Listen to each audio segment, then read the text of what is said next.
নম্বর প্রশ্ন ধনঞ্জয় বনর রাজা সিংহ বনর রাজা সিংহ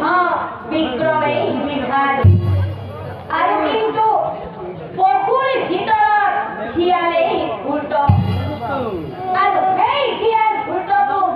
বনর রাজা সিংহ দুটাই গাড়ি উঠাই টানি টানি লই গৈ আছে আর মাঝে মাঝে কিন্তু সেই সিংহ দুটাই শিয়ালটো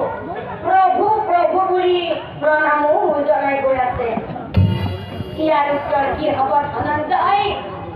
ও ধনঞ্জয় ইয়াৰ উত্তৰ কি হ'ব তেতিয়াও কিন্তু অৰ্জুন নিমাত হে ভগৱান এয়া মই কি দেখিছো এতিয়া মোৰ কি হ'ব বাৰু তিনিটা প্ৰশ্ন দেখোন মই এটাৰো উত্তৰ দিব নোৱাৰিলো মোক ৰক্ষা কৰা ভগৱানে মোক ৰক্ষা